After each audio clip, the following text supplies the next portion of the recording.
birth equity training that we remember to include our patient in the postpartum care team to emphasize the importance of patient values and goals as the primary driver of the process of all things that we do. And then to most importantly, make sure that we include our patients in our debriefs following any adverse outcomes, ensuring that they are fully educated and aware of the care they're receiving and why. If they don't understand, how can they process and share with subsequent healthcare providers? Next slide, please. So the why in Kansas, just to give you a little bit of data, next slide, as to why we know that this is an issue in Kansas. This is a glimpse just of our 2022 Kansas vital statistics. It gives you our live births by county and peer group on the left, but on the right really breaks it down for you to show how birth outcomes are impacted dependent upon those demographics. And it speaks to itself. It speaks to the disparities that you can see within our populations and the opportunities that we have to do better within our state. Next slide, please. To kind of hone in on that a little bit more and to share some more statistics with you, the disparities in pregnancy-associated deaths are supported with knowing that non-white minority women were nearly twice as likely to die within a year of pregnancy as non-Hispanic white women, that women who didn't enter prenatal care during the first trimester were more than twice as likely to die within 1 year of pregnancy as those who entered prenatal care during that first trimester. And then women who resided in zip codes with the lowest median household incomes were more than twice as likely to die within 1 year of pregnancy as those who lived in the highest median household income. We know we have a large state, a lot of rural facilities out there, and even more areas within our state who don't have OB services. So what can we do to help support those patients who deserve the same care? Next slide, please. As far as severe maternal morbidity, the rate was highest among women aged 40 plus and lowest for those aged 25 to 29. The rate was 83.5% higher for non-Hispanic Blacks than for non-Hispanic whites. And then compared with other deliveries, those involving severe maternal morbidity were more likely paid by Medicaid and from the lower income communities. Next slide. The data we've gotten from JAMA, for a moment you want to get excited because they showed that the delivery-related in-hospital mortality was found to decrease significantly over a period of 14 years. So we want to celebrate that. But unfortunately, the rates of overall SMM increased over time for the overall population, which may be attributable to what we all see as our pre-existing conditions, our patients coming in with higher acuity, higher comorbidities. We have an increasing trend in the age of our delivering patients, especially within the last decade. And then just to highlight who it was seen amongst, it was seen in all racial and ethnic minority groups, but was most prominent in our Asian, American Indian, and Pacific Islander patients. Next slide. So our goal with FTI, our goal is to make sure that our facilities receive birth equity training, whether you did it through the Kansas Birth Equity Network resource that we offered out or here through Mama's Voices today. And then for you guys to go back and create a birth equity action plan for your FTI site. And what does that look like? Next slide, please. That was, again, like I mentioned earlier, ensuring that your patients were included in debriefs and their support person too. It's always helpful to have another set of ears to help process and to help understand everything that's gone on. Make sure you have equity, not just in your OB, but hospital-wide, the ED where our patients present, up in the NICU if they're there supporting their neonates after delivery. If you have the option and can instill team birth into your hospital, that should be done too. And then also remembering that all pregnancies matter. So not just our term live births, but any SABs or termination of pregnancies all matter. And make sure that you have the conversations in your facility of the importance of having hard conversations. It's not easy to talk to a patient about adverse outcomes. It's not easy to be transparent sometimes about things that may have gone wrong or could have gone better. But the reality is they deserve to hear that information. They deserve transparency, and they deserve to hear that from you. And then you guys set up goals within your department. Make sure you guys have goals on how to ensure that birth equity is instilled for every patient every time. Next slide, please. So with that, I want to not ramble on anymore, but rather turn it over to Becca Bischoff, who's with Mama's Voices and who will facilitate our speakers for the rest of this hour. Becca, on to you. Thank you so much, Carrie. I'm so excited to be here with you guys today. Thank you for showing up to this and for wanting to learn more about how to do this well. And as you're creating your action plan at your hospital team, we'll go to the next slide. We'll go over our objectives for today. We're going to recognize mistrust. It's really the first step that we have to get to if we want to make changes. We're going to describe the difference in hearing and listening. We're going to identify the patient voices as the primary prevention in adverse birth outcomes. Understand the importance of debriefing a patient, really trying to dig into why it matters and how to remove some of those barriers that cause you maybe to not want to debrief a patient. And then finally, helping to give you some real tangible tools to identify an action plan that you can achieve your birth equity goals at your hospital. All right, so we're going to start off the next slide with really just kind of going back and understanding the why. And so we have two patients with lived experience that are going to share their lived experience with you here in just a few minutes. And it's really just important to just kind of set the stage that there is birth inequity that exists. And so it may look different in Kansas than it looks in New York or in California. And one part of Kansas, it might look different from the other. And this is not just a race issue. This is it's really just a humanity issue. It's how you treat people and how you listen to them and how you care for them. And so I'm going to talk real briefly before you get to hear from them about the difference in hearing and listening. And on the next slide, I want you to just kind of think about, like, have you ever thought if there is a difference between the two of them? You know, I think at first glance, it might be, yeah, they're exactly the same, but hearing is really just something that happens naturally. Like you might hear the thunder outside, you might hear a box of books fall off of a shelf, but listening is really active. So you have to really be intentional when you are listening to someone. And I love to always ask, you know, to just confirm that I'm not the only person that does this. If you've ever just halfway listened to someone, which ends up turning into just hearing and not really listening. I might be on a call with kids in the background trying to get my attention. Last night it was playing the kazoo like at the loudest decibel possible while I'm trying to order dinner and also texting a friend. I know that I cannot be the only person that does that. So if you want to just raise a hand so I don't feel alone in this, it would give me some comfort. So I know that we all, thank you. I think I see some people smiling, so I don't feel so alone. But this comes at a cost. So I think during COVID, thank you to the hands. I appreciate you.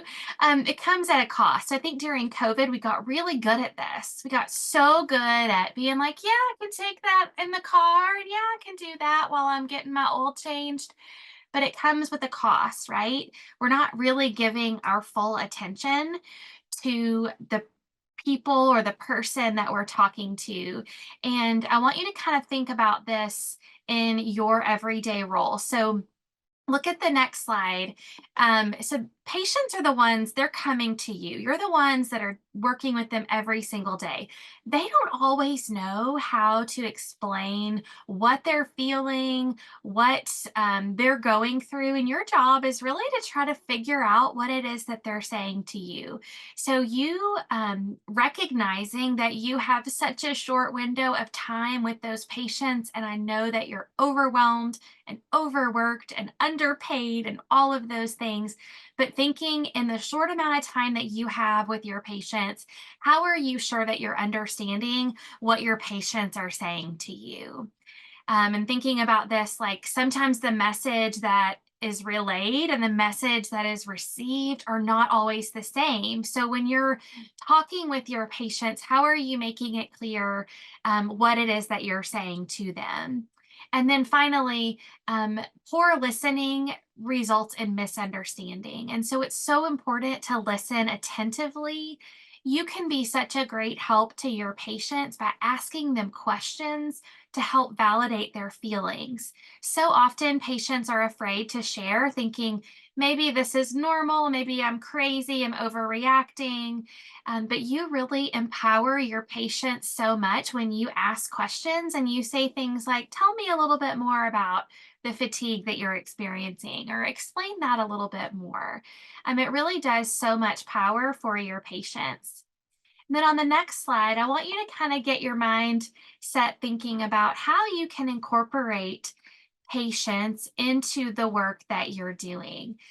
So when you integrate a patient into your work and they share those stories like you're just about to hear, it allows your team, it really brings the humanity piece back to the work that you do. Because as I mentioned, I know you guys are so busy, you're doing so many things, but it helps you identify maybe some pieces of the process that are missing, some things that maybe you didn't consider before. It helps bring the heart back to the work that you do. Patients are also able to provide objective feedback from their perspective. So maybe they can help to develop an action plan or provide some recommendations you might not have considered. They're also able to participate in information and data gathering. They can discuss things that are found.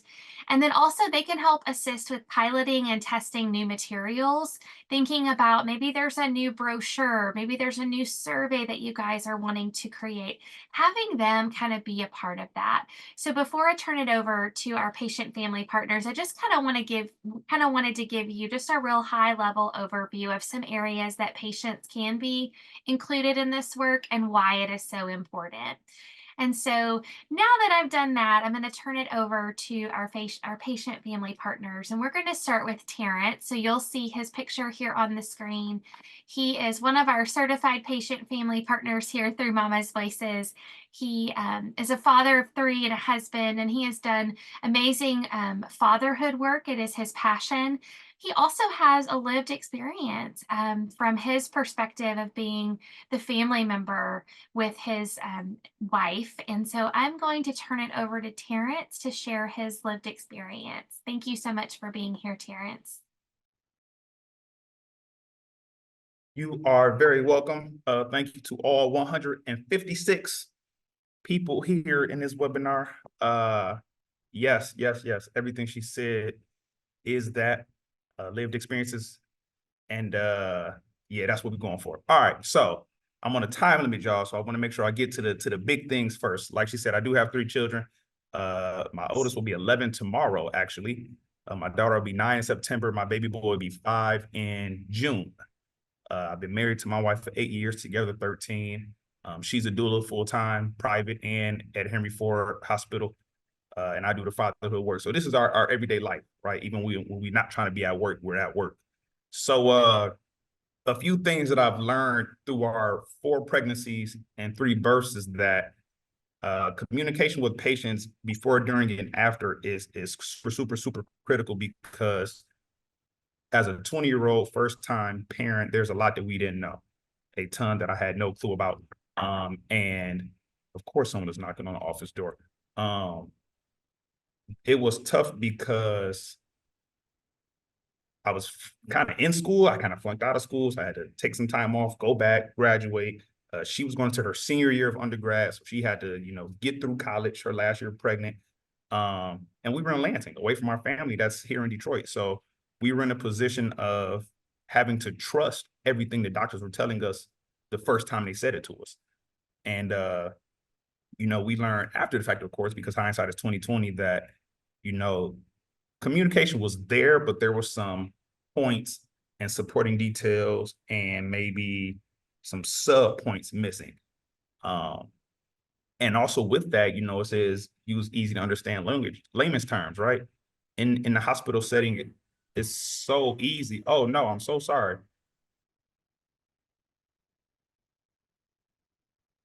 It's so easy for the professionals to just talk what they know because they've studied it for so long and they understand it so well.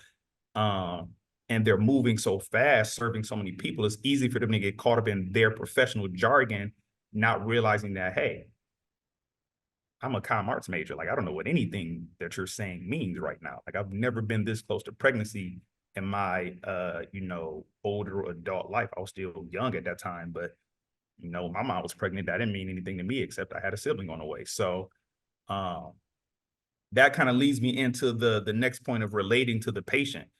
I like to believe that a lot of people in the medical profession did not grow up with parents who were doctors or surgeons or OBs or nurses.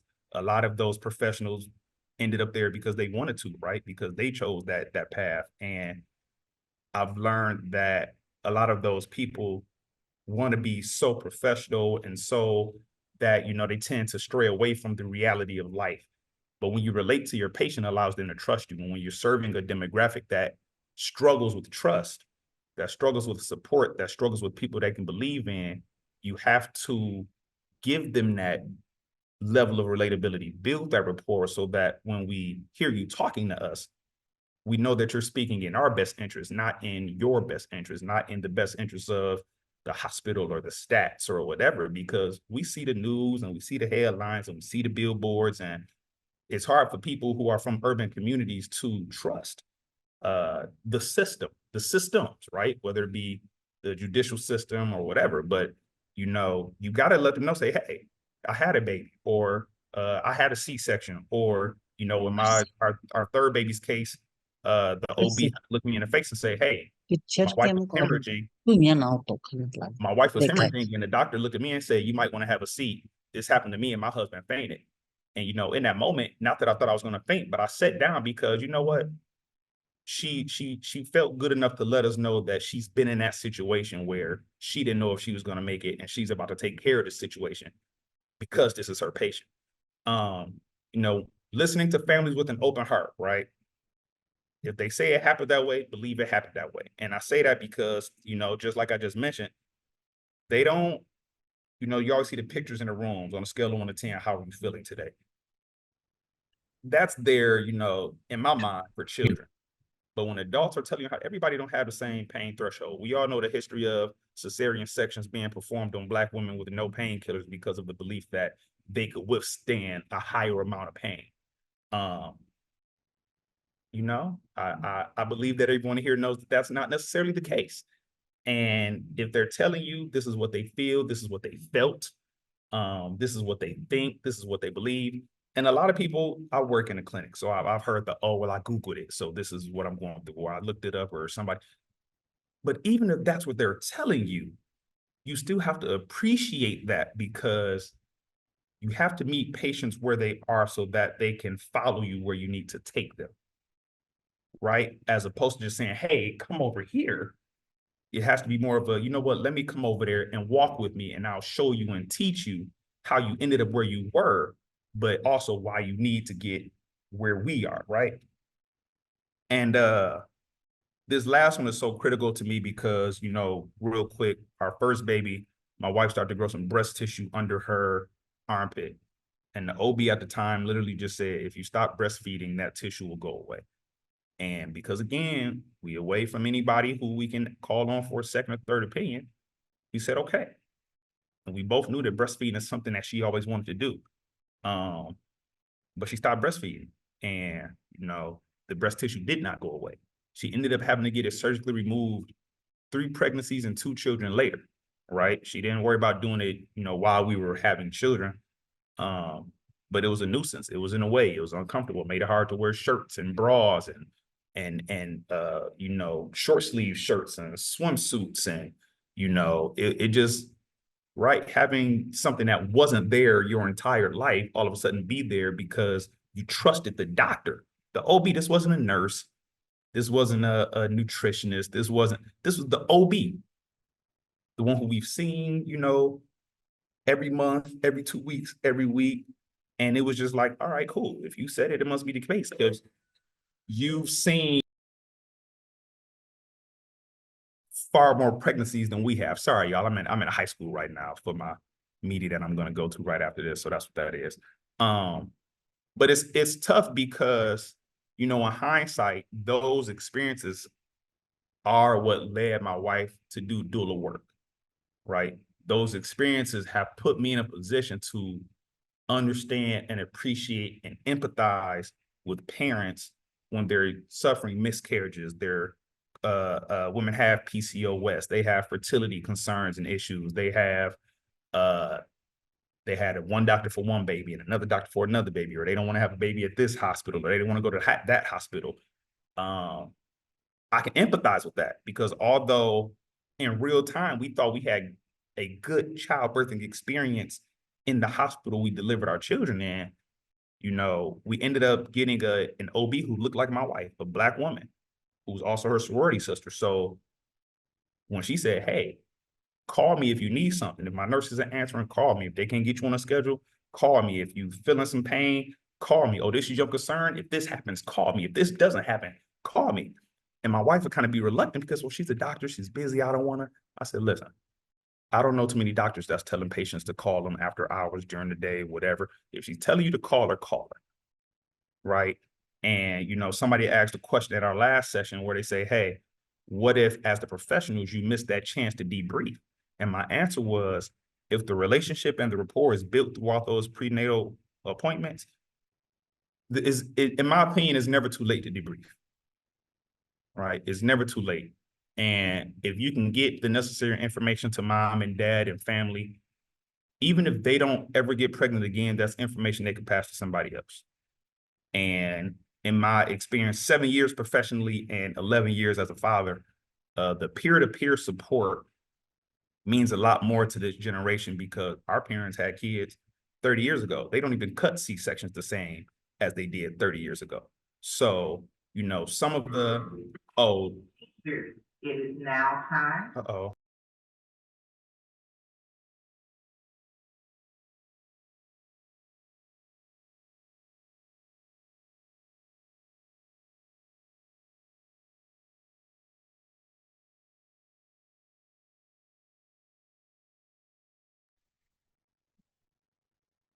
It's only when you need them to hurry up and stop talking where they drag out the announcement.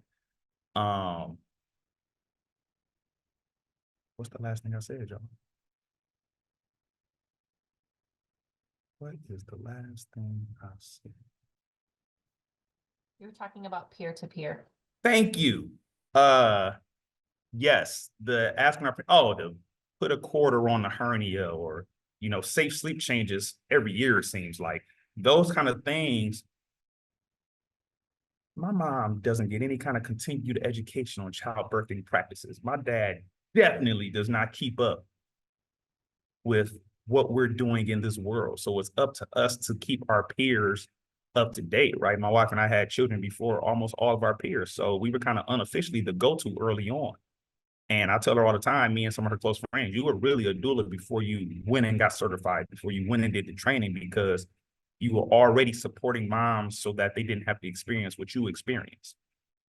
You wanted to make sure moms were advocated for. They had the support, they have the information, they have the resources, they have the ability and the confidence to speak up in those exam rooms and say what they needed to say, although it might not sound right in their mind, although it might be a dumb question, right? Man, I used to be in those offices and appointments talking the doctor's head off. I need you to tell me everything, because I'm learning that pregnancy brain is real. And by the time we get in the car, my wife isn't going to remember half of the things that you said today. So I have to be alert. I have to be attentive. I have to pay attention.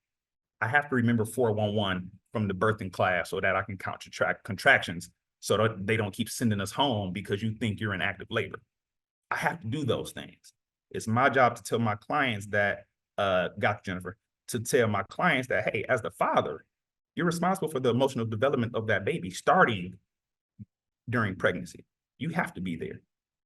You have to stand up. You have to make sure your position and your role is made known, whether you're married or not, because for our first two kids, we were not married. But whenever a decision needed to be made, we were equally asked the question. When my firstborn moved out of the birthing canal and his heart rate dropped every time she had a contraction, and she couldn't speak anymore because the epidural wore off and her mom was attending to her, the doctors looked at me and said, hey, Dad, what are we doing? I said, I guess we're going to have a C-section. Go get my kid, man. We're not finna. And that's what it was. So so many more things that, you know, I could talk about, I could share, because, you know, 3 kids is a lot, 4 pregnancies is a lot, and, you know, life after that is a lot. But I will make sure that I'll put my email address in the chat for anybody who wants to ask me any further questions. But I believe that is my time. Thank you for having me, Becca, Jennifer, everybody else. Kansas, right? Everybody's in Kansas. Shout out to Kansas. My grandfather lived in Junction City up until his passing about 5 years ago. 5 years ago, yeah. So I spent some time at Junction City, Fun World, all of those things. So thank you. And I will put my email address in the chat. Thank you so much, Terrence. You have so many different ways with your story that's just so important for the audience to hear. So thank you for your time. Thank you for your passion to the fatherhood work that you do. And we just heard a little bit of the person on the announcements. I didn't hear anybody playing in the band or anything else. So you were good on my end. I didn't hear much else. So thank you so much for your time. Okay, if you'll turn over to the next slide, it's my honor to introduce our second patient family partner who is on this call today, Alana Garrett Ferguson. She is a maternal health advocate, reproductive justice advocate, and mother to Malachi. And I just look forward to you getting to hear her share her lived experience. Thank you. Good afternoon, everyone. Hopefully y'all can hear me okay. We've had some Spectrum internet outages, so I apologize if it's a little staticky. So yes, my name is Alana Garrett Ferguson. I was blessed to give birth to my first and only child, Malachi, back in 2022. And I'd like to start off this conversation by saying I have worked in reproductive justice, from everything from like the policy and advocacy and organizing side of abortion rights, all the way to doula access and all the other ways in which those other social determinants of health impact a woman's ability to choose whether or not she wants to have a kid and whether or not that kid gets to grow up in a safe, thriving environment. So I came into this with that kind of background. However, throughout you will hear in my story, I never advocated for myself in terms of this. My mother is a geriatric RN, so she has worked in long care facilities. My father is a former LPN. My cousin is actually a psych NP. So I come from a very heavily family background, even though I am the wild child that loves to do organizing and advocacy. So I kind of like switched up my story a little bit to like kind of condense it down. So I want, if you guys can understand, I've kind of put it in groups of 3s. So I want to talk a little bit about like the first half, and in the chat, if you guys get it, let me know. But that hearing versus listening. So I want to give you 3 examples of that hearing versus listening. And I want you all, you can tell me if it makes sense to you. The first one was at the beginning of my pregnancy. I was spotting. So I went to the ER because I was so scared. I didn't know what was going on. And it came out I had like a UTI. They gave me antibiotics. 2 weeks prior, at my OBGYN's office, I brought up like, hey, I'm not feeling so right down there. She said, there's nothing to worry about. Ordered lab work. We use a system called MyChart here in Cleveland, Ohio. So I went into MyChart. I saw that the leukocysts, I can't pronounce the word correctly, but all the labs, I could see that there was something. Don't worry about it. Okay. So that's one example. The next time that I saw my OBGYN, I raised more concerns about other tests that I know I needed to have and how those tests were coming out. And she nicknamed me Little Diva. And she just called me Little Diva throughout my entire pregnancy.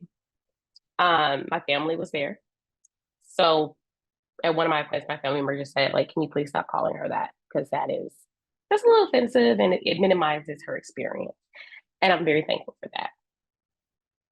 My next example would be, I was 39 and a half weeks, and I had been very adamant that I wanted to have a natural birth. And up until this point, I've had very great outcomes from a physical standpoint. Like there was nothing going on. I do have a background of like narcolepsy, some ADHD, some depression, but nothing in regards to actually delivering a baby. Everything is fine. So here in Cleveland, we have 2 different hospitals.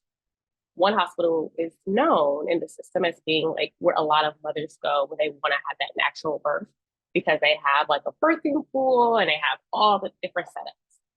So I was told if I wanted to have a natural birth, I had to start seeing a midwife that might be affiliated with that particular hospital. So start seeing the midwife. I was 39.5 weeks. Everything's going good. The first thing she did was look at my address and say, now my address in the middle of the city, and say, hey, why don't you go to Hillcrest? And I said, well, when I Google it, it's 30 minutes away, Bo. Yeah, but you don't drive. So there is no way you could get there. That was the first assumption made. Then she told me, you people are known as being able to birth well. So I guess you can have a natural birth if your kid is smart enough to turn around, because he's engaged in your pelvis, but you're not dilating. Otherwise, we are going to have to induce you. I said, okay. Luckily, my doula was there, so my doula was able to correct some of the things that the midwife had said. The last one was my labor and delivery. I had a kind of an uneventful labor, but I did tear. And I tore because I was able to labor naturally, but I was not able to go on the wing, in which most mothers who were laboring were allowed to go on when they wanted to labor naturally. I did not get induced, no Pitocin, no epidural, no anything. I was in the bathtub, which was very small, and then I was able to move around the room, but I was not allowed to be on the actual wing where they have all the other amenities, because they felt that I was too nervous, was the excuse they gave. So throughout, I kept saying, hey, I think my baby's coming. My baby's coming. The nurse sat on a stool in the corner. My doula was there and 2 of my best friends, and said, no. I checked you an hour ago. It's not time. It's not time. I said, I really think the baby's coming. So I then began to go on all fours on the bed, and I start pushing. And my doula, who was not employed by the hospital, a private doula that I hired, is like, oh my God, she's crowning. And so the doula does what she can to like kind of stand there, but like in our city, outside doulas, which defeats the purpose of doulas having them hired by the hospital, but they're not allowed to like necessarily like touch the patient, because if anything happens, they're not liable. Like the hospital's not liable. It was another 10 minutes before the nurse actually got up to actually help me deliver, and then I actually tore because there was no one to help me stir the baby's head. So I talked. People communicated back with me, and you can kind of assume in which scenarios was I being listened to or heard. But there was 3 things that helped me get through that. And that was my family, my doula, and my friends. No points throughout my story can I say that the healthcare system actually stepped in. The last thing around the implicit bias, that next morning, I think just with the breastfeeding and just giving labor, I had what is known as a cataplexy episode. So I, full disclosure, have POTS, I have narcolepsy, I have some depression. So for during my pregnancy, which is a little controversial, I was allowed to stay on a very, very low dosage of my Adderall, like 10 milligrams. That was it. I was on Lamictal, but then during halfway through the third trimester, they stopped it because they were like, you can increase it, but you're doing so well. We're not going to increase it. It's a mood stabilizer. We don't need to. You're doing really, really well. Awesome. So the next morning, I am exhausted. I can barely feel anything. The baby is in the bassinet next to me. All I could do at that point was move my elbow to hit the nurse and call button. 20, 25 minutes, nobody came in. At this point, I'm kind of like coming to a little bit more. So I continue to hit, but like my entire body feels like I cannot. and I'm still hitting. And so at this point, I'm able to say like, hey, I need help. I need help. Again, within 25, 30 minutes before someone comes in. When someone comes in, they were very rude. They told me that another mother on that floor was hemorrhaging, and so they did not have time to come see about me. I articulated to them that what I think I'm experiencing, it reminds me of like a sleep attack that I've had. I was like, hey, can I have some coffee? They say yes. They looked through my chart, and so the nurse says, hey, you want to restart your Adderall? I was like, wait, I want to breastfeed. And I was told that might not be such a good idea. So they sent me into lactation specialists who said, there's not enough research, but you're on such a low dosage. Maybe we'll start you on it. I said, okay. So it's about noon at this point. Noon comes, my friends, everyone comes see the baby, see about me. I don't see another nurse. I don't see another nurse. It is now 6 o'clock in the evening. The nurse manager of the floor comes in and asks my friends, are they staying with me? They say, no, we're going home. She then informs them that I am not allowed to be alone with my baby. If they felt the need to put my baby in the NICU, not let the baby sleep with me. Even though I'm breastfeeding and my milk was kind of coming in, they tell them they're concerned because I have a history of mental health issues. So my friends, being who they are, and me having an advocacy background and a little bit in politics, they put on those hats and they're like, yeah, no. So what, has she ever missed a prenatal appointment? Is there anything in her chart that says that she's having mental health issues right now or prior? No. I mean, like a couple years ago. So what are you saying? We want you to talk to a social worker because we also know that you're not married, the dad's not here. So we also want to see like, you have the proper things at home. I was not on a Medicaid. I was overly insured. Just all type of assumptions. I asked, hey, if my milk doesn't come in enough, what do I do? I was told to consult with the WIC office. I've never had WIC, didn't really understand that process. Just a bunch of biases. My friends were able to successfully advocate for me. Then it came out that I had not taken my Adderall, but it also came out that the RN at the time, not the nurse manager, while she put in the order, she felt she did not have enough time to go down and pick up the prescription. So the nurse manager was coming in thinking, I just didn't take my medication. And so I'm not a fit mom. I never got the medication because the nurse never went out and got it. It was a very hard time. They made me stay in the hospital an extra day just to see how I was doing.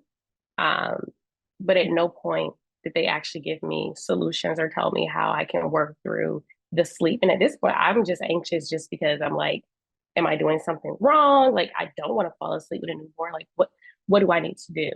And it was very accusatory to the point that they put in an order for me afterwards to like, I was supposed to get pelvic floor therapy. I was afraid to even go back for pelvic floor therapy. I didn't go back till 6 months later. And at that point, I went to a woman of color practice and they had to tell me like, hey, sweetie, you're dealing with some postpartum anxiety because of this. And they were there for me and they were able to restart some medication that I needed and really support me during that time. And since I've had just a lot of anxiety, which kind of turned into PPD. In no point did that care team or the OBGYN or nurses ever reach out, even after, and say sorry or anything. And we called the ombudsman. And they said, we're sorry, we don't even have African-American women of color that do this on this floor.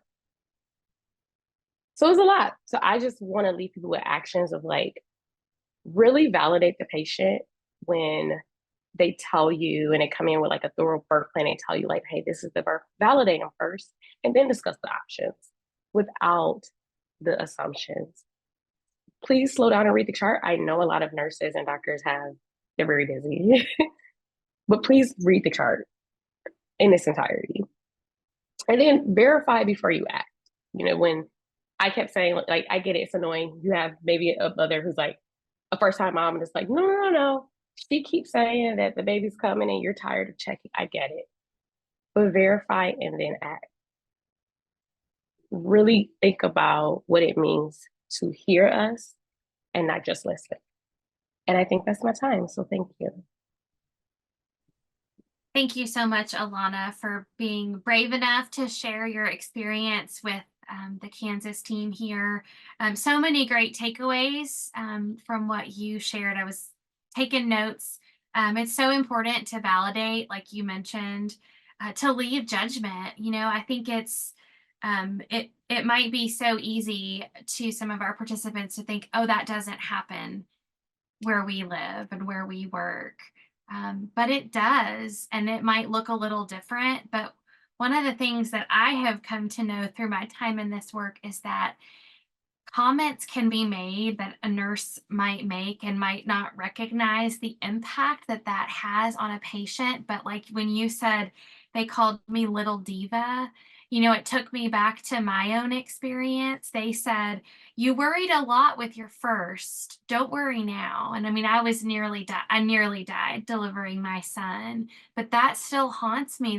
You just are a worrier, you're just an anxious mom. And so while those comments might be said lightheartedly, they might be said with the greatest intention, they can really impact negatively your patients and what they're going through. So I'm so sorry that that was your experience, but thank you for highlighting that. One of the things that is so important, and I know that Kansas is working on, is the importance of debriefing. And so I want to talk real quickly why debriefing matters. And I'm going to show you a clip here in just a second. I was on a plane a while back and was videoing some turbulence, and I did not recognize until I got home that while I was videoing, the pilot had actually been talking and I got him on video. And I was like, oh my goodness, I'm going to use this in one of my next presentations because it's so good. And what he did is he really set us up. This part is not on video, but he really set us up saying, listen, I'm going to have everybody sit down early. Like it looks like it's going to be pretty bad. We've been talking to air traffic control. It's going to be pretty rough. And I just want everybody to know we're going to land X amount of time. Just want to set everybody up. So I'm like, okay, cool. I can tell you another flight I was on not much later than that was extremely bumpy, and the pilot never got on. And so I spent the whole time wondering, are they ever going to pass the beverage cart out? Are they going to let anybody go to the bathroom? There was no communication. And so it left a lot of, I won't say anxiety, but a lot of questions. Like, can you just tell me what's happening? And so if you'll click on this clip, I'm going to ask you to play it twice. It's a little bit hard to hear, but we have the text in the bottom so you can follow along if you're unable to hear it.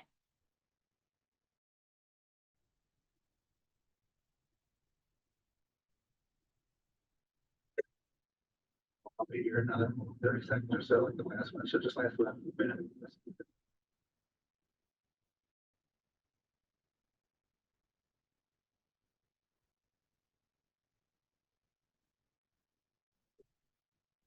I'll be here another 30 seconds or so, like the last one. Should just last for a minute.